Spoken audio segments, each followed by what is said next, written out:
Welcome to my show.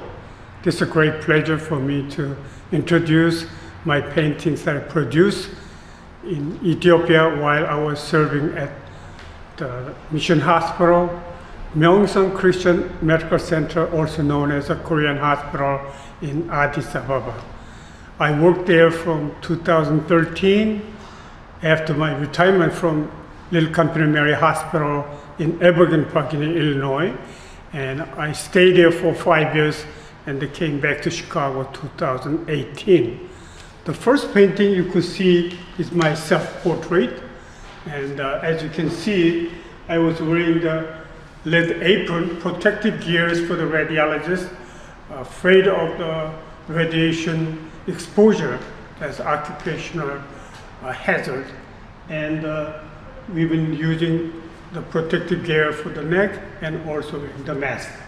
And I've been doing interventional radiology while I was in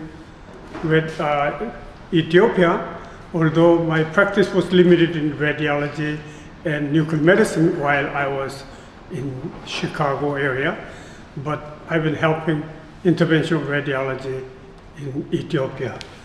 The next painting you could see is a foot washing on Monday, Thursday.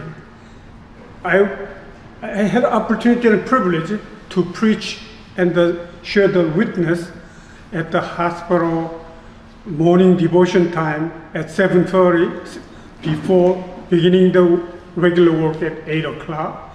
And I gave the testimony in English with a translation by the Ethiopian pastors. And every year on Easter time, I did a foot washing, starting with the male technologist, and then female nurse, and the hospital staff. And finally, I had a privilege to wash one of the patients had a heart condition, mitral valve stenosis, and a lot of complications from the heart disease. I've been taking care of her as a patient and as a doctor that I visited her home once in a while. This was the last encounter that she was invited to the hospital chapel. I did a foot washing, but subsequently she died from the complication of the heart condition. So this is very memorable, and that's my experience of Ethiopia as a doctor and also as an artist.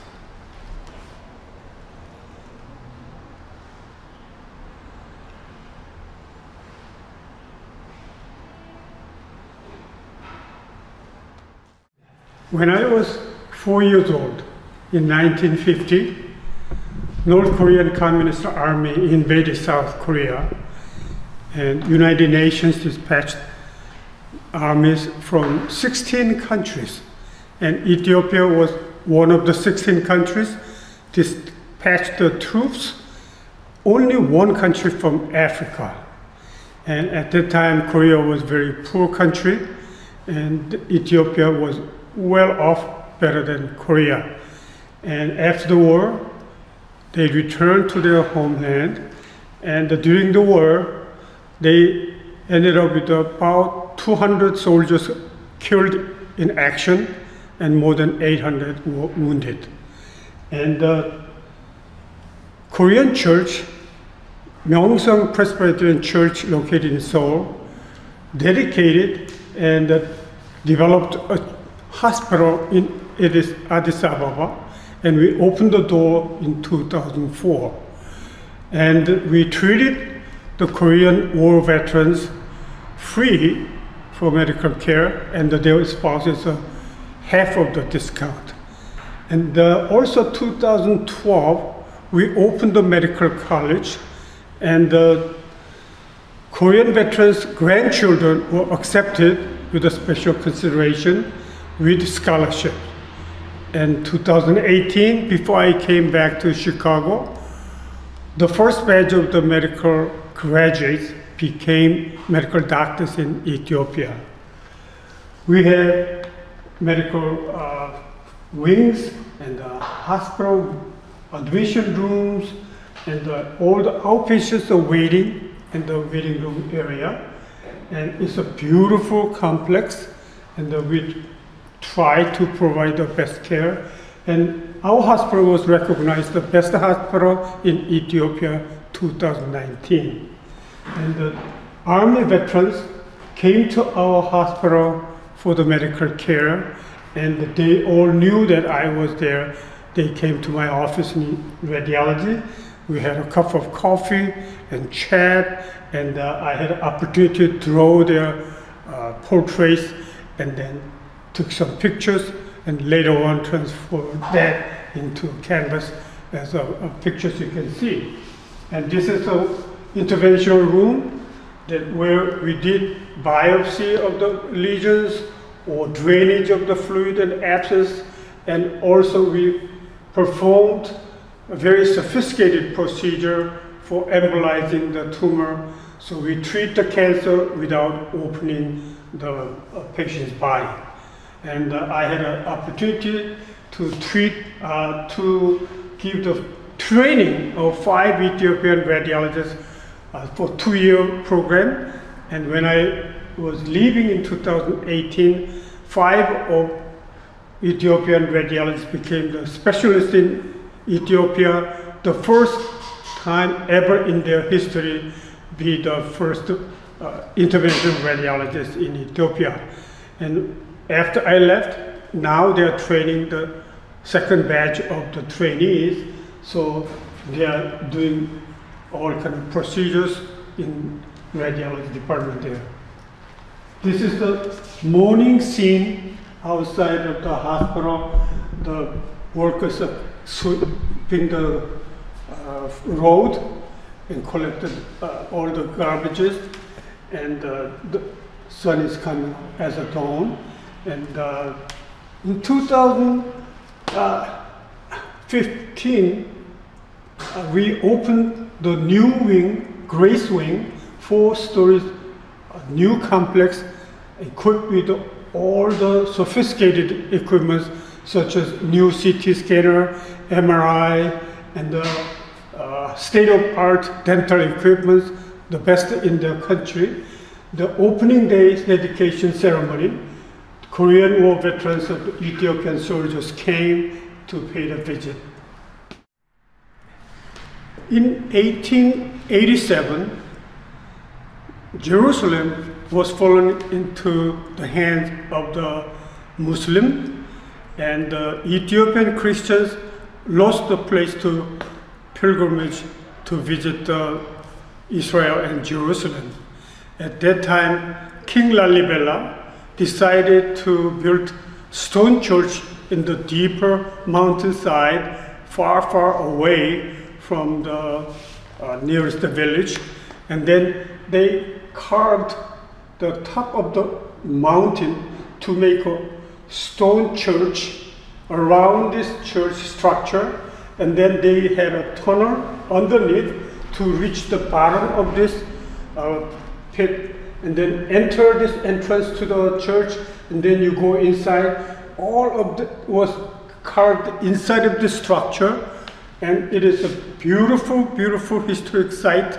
And if you are Ethiopian Christians, you want to pay a visit to this place at least once in your lifetime. They are coming from all over the country, and some of them walk 20 days to reach the destination, bringing some food in the bag, and then they sleep on the road to reach this place, to see this beautiful mountainside with a stone-hewn church named Lalibela Church. This particular one is the St. James Church in Lalibela, one of the 7 churches. This area is designated as a UNESCO wonder of the world, and this is well preserved from the assistance of the UNESCO Foundation.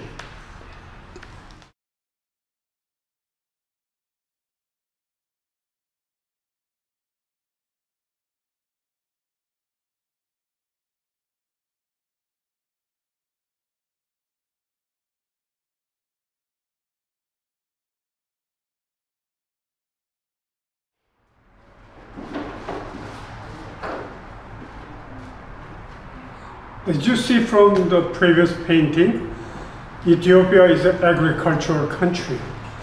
If you visit the rural area, you could come across with farmers working on the field, and they cultivate to raise all kinds of the crops. And the most of the primary crops is a fat. That is like a small rice or millet, and after they harvest those crops, they bring that crops underground, and they bring all the cows and oxen to thread it on this by circling around, and then all those grains are falling on the ground, and they just whip into the air, and then all the shafts are coming outside and the grains are leaving. And they collected those grains and they produce the injera, which is a primary food Ethiopians are eating. And you could come across this kind of the scene while you are passing through those pastures in the harvest time of the year.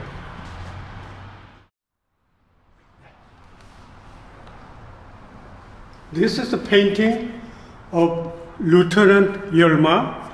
He was in Korea as a soldier, and he came back to Ethiopia, and he visited me several times while I was serving in the hospital, and he brought me all of his old photographs, allow me to take a copy of those. And he's such a nice gentleman, dedicated. He's a good father and a grandfather of several grandchildren. And he was a fierce warrior while he was in army. He told me that during the Korean War, they had more than 200 encounters with the North Korean Communist Army. And every 213 battles, they never defeated. So all the encounters, they won. So they are very strong army. And according to their belief, as a soldier, you fight until you win. If you cannot win, you will fight until you die. So during the 3 years of the battle, not a single Ethiopian soldiers were captured as a prisoner of war. Even some of them died and wounded during the action. This is the scene that you could see every day in my life in the hospital. The medical students of the Myeongsong Medical College came to our department for consultation, and I showed them on the image of the X-rays and CT on the screen, and we discussed about the diagnosis and for plan for the future treatment and so forth. And some of them were already graduated, became medical doctors in Ethiopia. They really liked foreign doctors visiting, so we have a very good relationship with them, and I really miss them truly as of today. While I was working at the hospital, we had a mobile clinic reaching out to the community where there are no doctors or hospitals are located. So we drove in a van, hospital van, and also rented a car to reach the destination. Maybe sometimes 3 hours, sometimes 5 hours to reach there. And then we spend the night at the local housing. This is like a typical housing we call tukul. It's a thatched roof with a round structure of single room. And you can see the beautiful mountainside of the Ethiopia behind. And once you enter this building structure, it is very interesting that half of the structure is inhabited by the people, but the half is with sharing animals inside of the same building. So when we visited there, we stayed inside of this, and behind this wall, you could hear the cows and the sheep and lamb, and they were mooing, and then there was no running water or electricity, and not to mention about toilet facility. So we slept inside of this hut overnight and continue our medical service the following day. And it's such a beautiful country. This is Mount Simuan, the tallest, highest elevation in Ethiopia. And you could see such a beautiful scenery in the mountainside. And there are so many monkeys and wild animals around. And you'll never forget that kind of a scene once you reach that destination. While we were riding on a van to reach the small village in the rural area, we passed a village at the top of the mountain. You could again see the thatched roof with the children playing outside, and you can overlooking the valley, beautiful scene of the lovely countryside. And there is a Korean missionary who has been worked in translating the Bible into tribal languages. He's belonging to the Wycliffe Bible organization. This Pastor James Kim worked in the Mahjong village about 10 hours away from Addis Ababa. He worked there for 20 years and learned their language. In Ethiopia, you have to understand that they have 80 different tribes, 80, and each one has a distinctively different dialects. And this tribe never had a translated language into their own language until this Pastor James Kim translated the language into their own language. And I was privileged to be invited to attend the dedication ceremony, and all the people in that village came out to be thanking, and then they were celebrating, and the choir members wearing the choir outfit, and they were playing all different their own instruments, and then the ladies of the church was praising and singing and the dancing to have their own languages in their hand. And you could pass different villages on the way, and once they open the market, the people are bringing the animals and all the crops to exchange it and sell it and buy. It's just a phenomenal the scene that you could see the village people in their everyday life.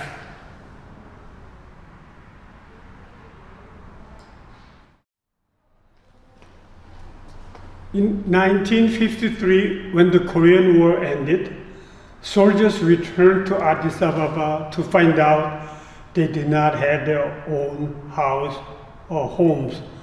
At that time, Emperor Haile Selassie gave the parcel belonging to the royal family, gave it to the soldiers to build the houses, to settle down in this village.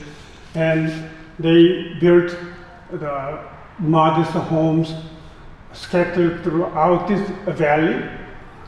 And they called the Korean village. Still today they call Korean village.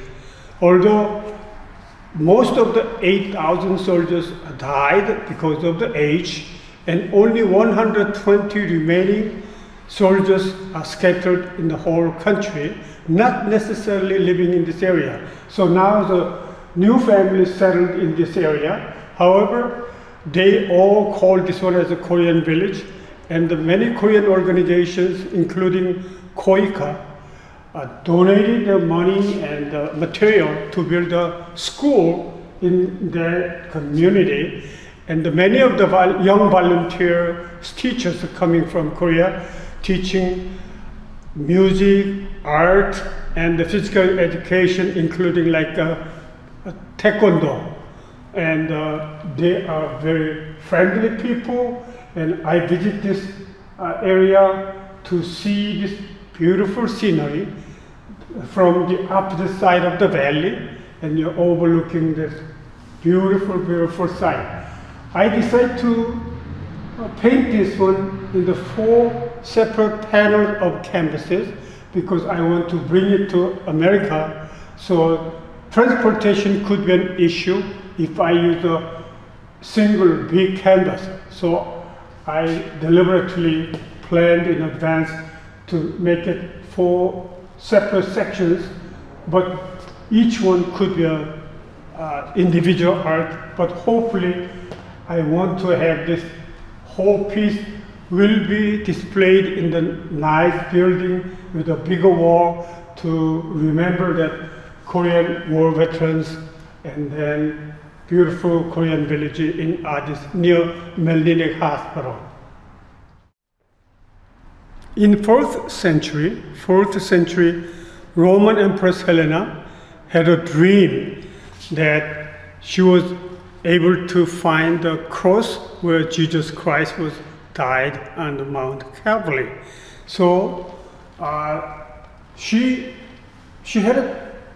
was told that she could find the cross if they make a big bonfire, and then after the smoke would falling down with ashes, they may find the true cross. And then the people of Jerusalem, they brought the wood, make a big pile of the bonfire, and then after that the fire died down, they were able to find the cross. So in Ethiopia, they celebrate the festival of Meskel, Demera, that every year on September 27th of Ethiopian calendar, they make a big bonfire, and then priests are blessing that, and all the people are singing and drumming and playing the musical instruments, and they lit the fire of this bonfire, and you could attend this beautiful ceremony. And I met many Ethiopians living in Chicago area, and they told me that they're still doing that in Chicago, where they're living together to have this Meskel Day bonfire in their home.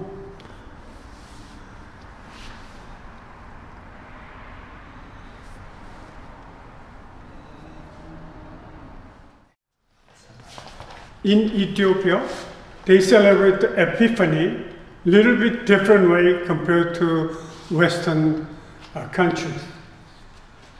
They celebrate the baptism of Christ on this Timkat Day. They believe when the Ethiopian Orthodox Christian priests are touching the water with the cross, it will be giving a blessing, and that water will turn out to be a holy water. So after the ceremony, all the village people will be fighting to get the water to drink, and they get the sprinkle as a baptism. They celebrate it, and this happened to be in Addis Ababa in the public swimming pool, and the Pope, the head of the Ethiopian Orthodox Christian, and his associate were touching the swimming pool water, and immediately after that turned into holy water. So everybody was fighting to get the holy water, but there was very limited quantity. So the young priest attached the hose to the tap water, and they sprinkled the water, and all the Christian brothers and sisters are fighting to get the holy water to be sprinkled, and even someone wanted to collect the water and bring it home. And this is the everyday life of Ethiopians when the young man and woman get married. They're wearing the crowns, and they wear the beautiful dress and the clock, and they're actually treated like a king and the queen of the day. On the wedding day, all the guests, including the family members, are playing instruments and dancing to celebrate. This is once in their lifetime celebration to be a king and the queen.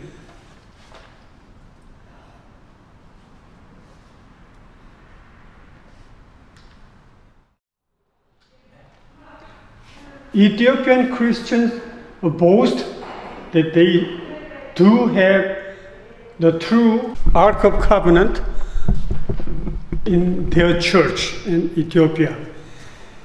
And every single Ethiopian Orthodox churches are containing the replica of the Ark of Covenant in the Holy of Holies in every single church, which is located behind the curtain of the pulpit where the Orthodox priests are preaching. So it is kept in secret. As a foreigner, I'm not allowed to verify the true Ark of Covenant myself.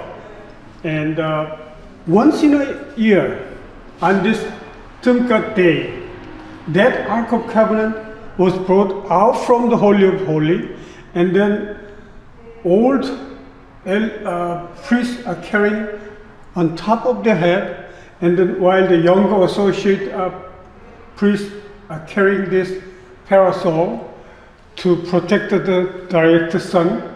And you make a very beautiful procession. That Ark of Covenant is reaching to the water to baptize the water, and they stayed overnight as a camping, and the next day they returned to their own church, so that Ark of Covenant will be kept secret for another year.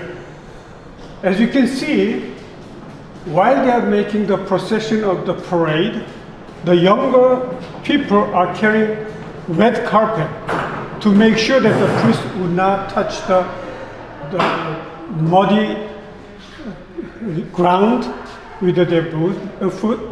So the young people carry the carpet after rolled over, and then carry over their shoulders, bring it in front of the procession, so they will keep coming on top of the carpet only without touching the bare ground. So all the village people are coming out to watch the procession. You could see such a lovely procession of the parade on Tumkat Day.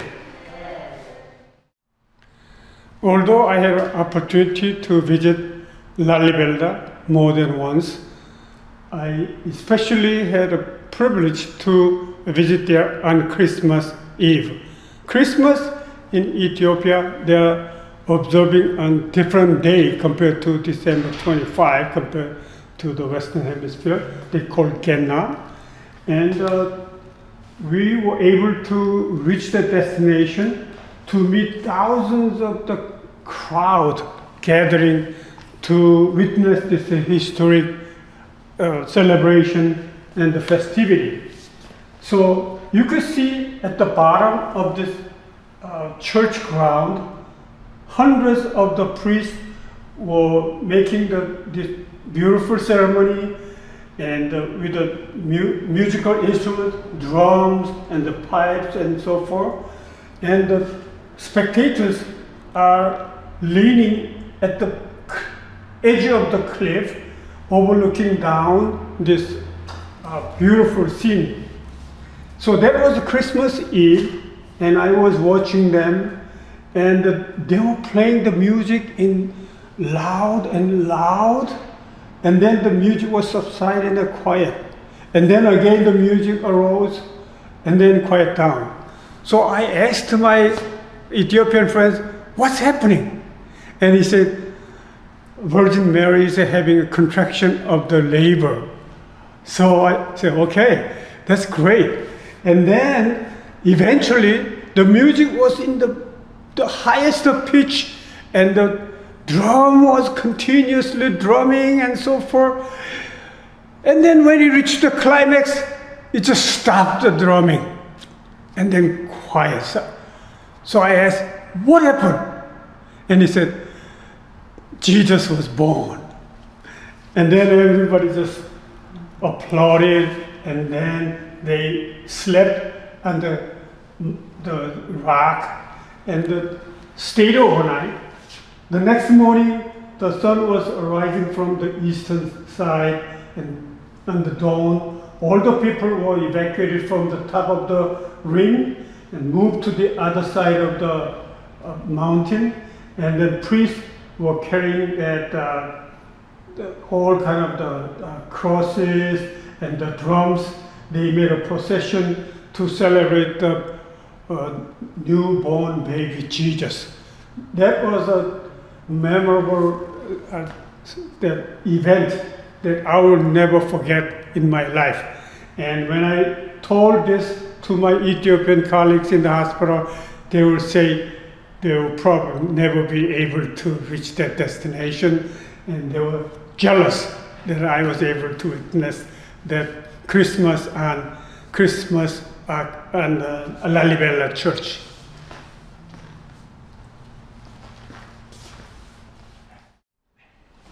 This is another scene of the Timkat parade of the priest carrying the Ark of Covenant on red carpet that you know already. And then the same day, the trumpeters of the church are blowing horns in the maximum pitch to celebrate the baptism of the Christ. But it reminds me of the Jewish tradition of the Jubilee, that blowing the horns to celebrate the return of the slaves. It's a historic event of Ethiopia.